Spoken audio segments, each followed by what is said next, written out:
Salam Bapak Ibu Saudara, senang sekali berjumpa kembali di Triparti kita di minggu kelima bulan Juli 2023.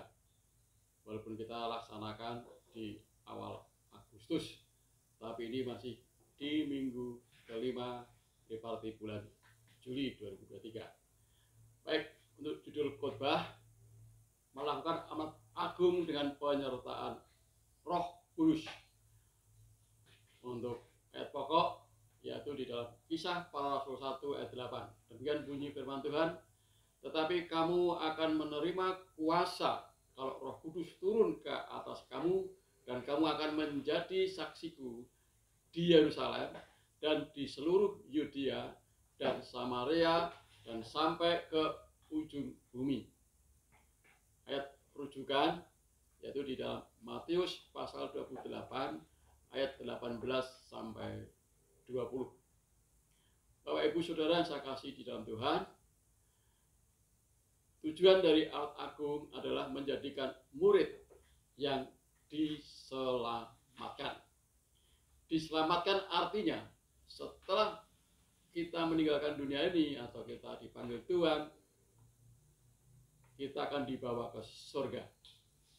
Tapi tujuan antaranya yaitu kita tidak langsung dibawa ke surga setelah kita percaya Tuhan Yesus, supaya kita ini menjadi saksi di dunia, yaitu menjalankan tugas penyelamatan dengan penyertaan Roh Kudus.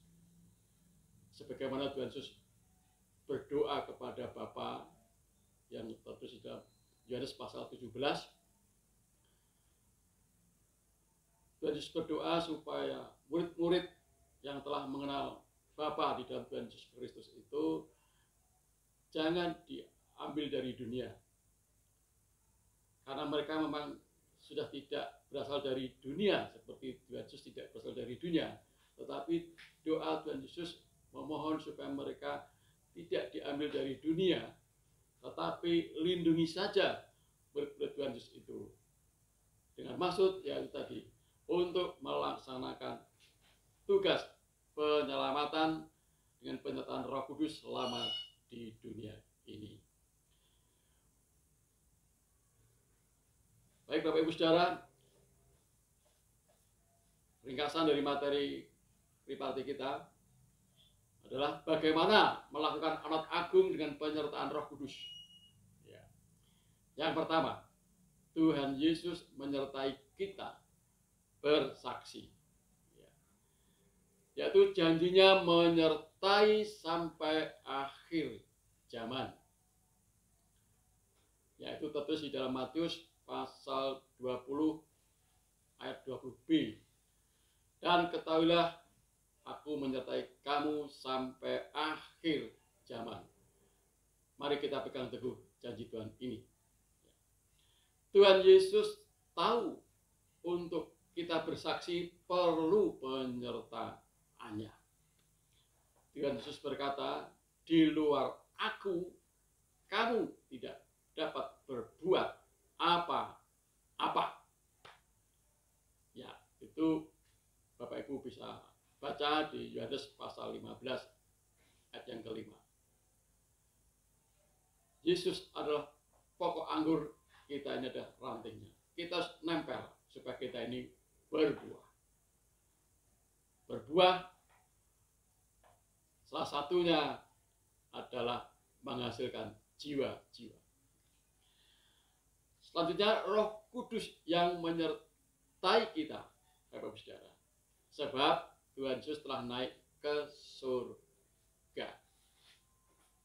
Kita tahu bahwa misi tugas Tuhan Yesus menyelamatkan manusia di dunia ini selesai, dan selanjutnya penyertaannya oleh Roh Kudus yang menyertai murid-murid untuk bersaksi.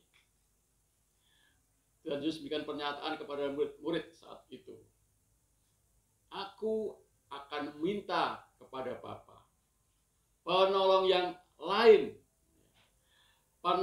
lain untuk menyertai kamu, yaitu apa? Roh kebenaran, yaitu Roh Kudus. Selanjutnya Bapak Ibu Saudara, bagaimana melakukan amanat agung agung dengan penyertaan Roh Kudus. Ya. Roh Kudus memberi karunia untuk bersaksi. Rasul Petrus setelah dipenuhi Roh Kudus bersaksi tentang Yesus Kristus sangat luar biasa. Dia bisa berkata-kata dengan hikmat. Ya, dia bisa susun khotbah yang bagus sekali. Dan lewat khotbahnya yang menyaksikan tentang Yesus Kristus yang telah disalibkan, mati dan bangkit itu, dia adalah Tuhan, sehingga 3.000 jiwa bertobat. Bapak Ibu Saudara bisa baca di Kisah Para Rasul 2. Roh Kudus menyertai Filipus, seorang jemaat biasa tapi dapat menjadi diaken. Dia menginjili sida-sida Ethiopia. Ethiopia dulu itu adalah kerajaan makmur, Bapak Ibu Saudara, yang dipimpin oleh ratu. Ya. Dan setiap tahunnya mengutus sida-sida, yaitu kepala perbendaharaan, untuk datang ke Yerusalem. Sida-sida ini penganut agama Yahudi, ya. Tetapi tidak tahu siapa yang dimaksud tentang Yesus Kristus itu. Ya. Roh Kudus menuntun Filipus untuk mendampingi seorang sida-sida ini yang membaca di kitab Yesaya, tidak tahu apa yang dimaksudkan.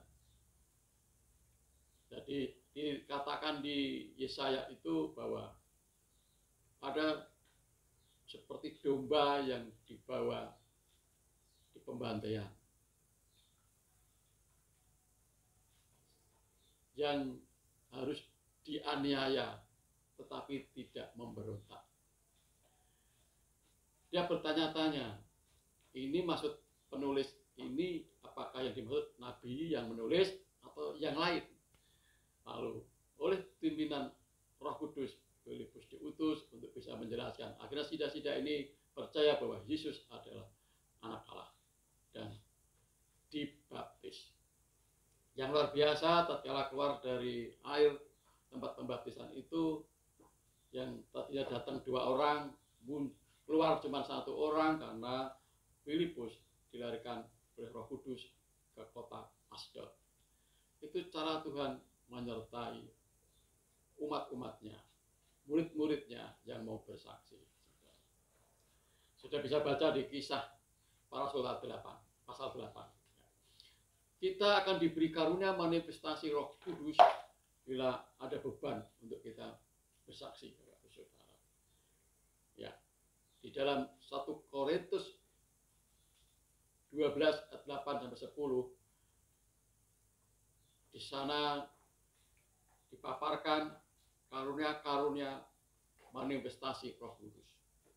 Berbicara karunia Roh Kudus, Bapak Ibu Saudara, memang ada 3, yaitu karunia rohani alamiah, artinya suatu potensi yang diberi oleh Tuhan. Lalu ada karunia manifestasi Roh Kudus, dan juga ada karunia 5 jawatan.